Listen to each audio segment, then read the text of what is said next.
Did you know that using Deadly Embrace after a partial stagger gets you something called a Deadly Takedown? Deadly Takedown stun the enemy 4 extra seconds, allowing you to do a lot of extra damage. When you hear that partial stagger sound, you have 2 seconds to use Deadly Embrace.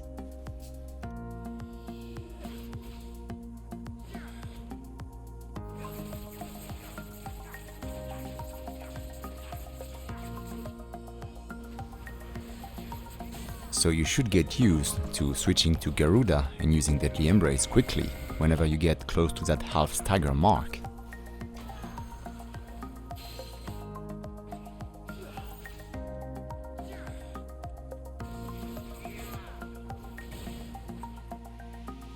Lunge is a great skill, but Extreme Lunge is much better.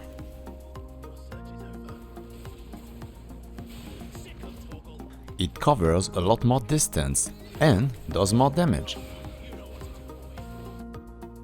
To use Extreme Lunge, you must first master the skill. And you must not be too close to your target, or you will just get a regular lunge instead. Once you're used to it, you can combo it with charge attacks by holding R1 and R2. Then release R1 and release R2.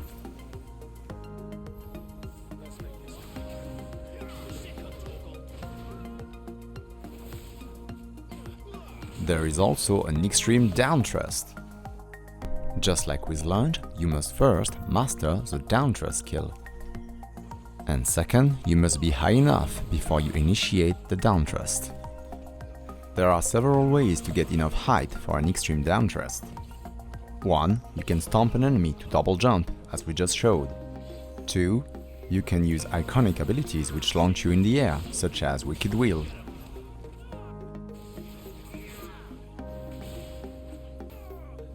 And 3. Use Deadly Embrace on large enemies or bosses, which will launch you in the air instead of pulling them to you. And you can also do some charge combos, just like with Extreme Lunge. Keep holding R1 and R2 as you're descending, then release R1, then R2.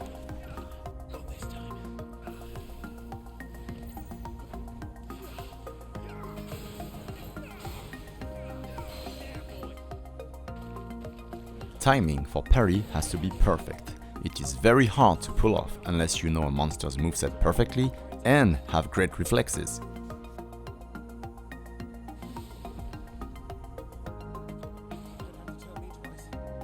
Too late.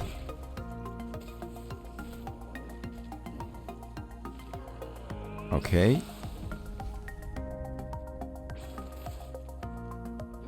Too soon.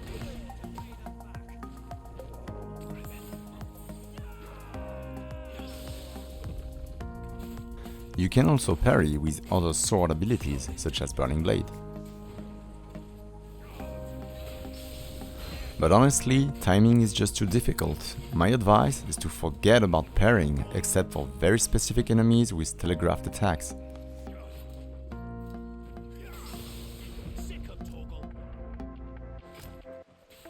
Dodging is way easier, and precision counters are almost as rewarding as the time slow you get with a successful parry.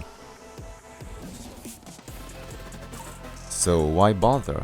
I mean, look at how easy it is to dodge and how forgiving the timing is.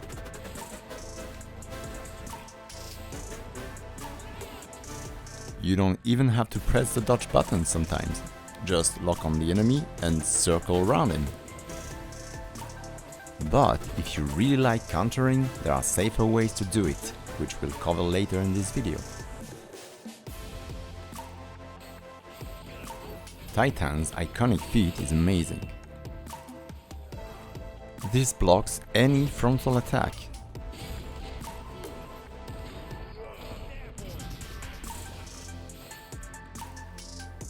Just hold L2 and you're safe. And there is more.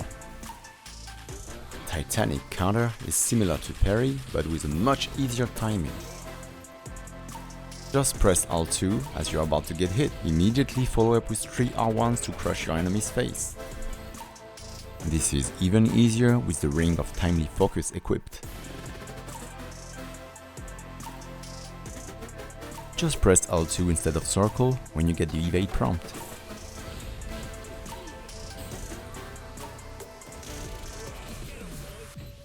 But what if I told you that there is an even better counter?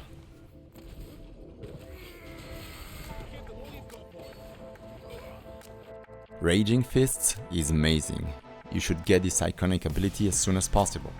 You can use it directly on an enemy, but it's when you use it as a counter that it unlocks its full potential. It has a generous timing window, and if you pull it off, it will do a lot more damage and it will get a much faster cooldown.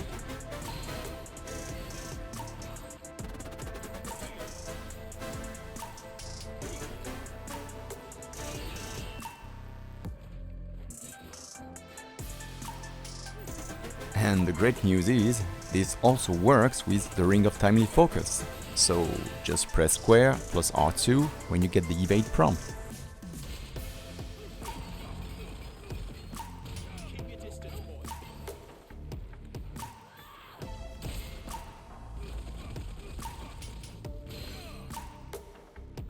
Heatwave is the ultimate spell counter.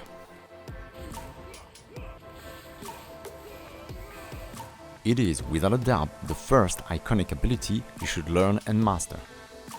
When you manage to counter a spell with it, it does a ton of damage and gets a very low cooldown. Just like Raging Fist, press square plus R2 when a spell is coming your way. This will absolutely shred enemies.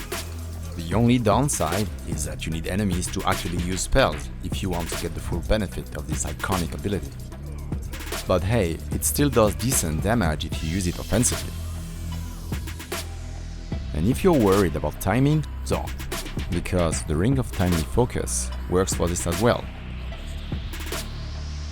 The timing on this combo is really not that easy, but it gets easier once you've mastered the Magic Burst kill. But the damage isn't that great, so the bottom line is, there are better options. For example, charge attack combos are a lot easier to pull off and do more damage. Take this simple combo for example. Hold R2, then immediately go R1 3 times. Release R2, bam.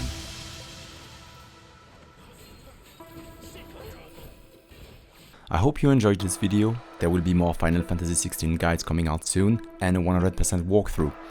Thank you for watching and take care.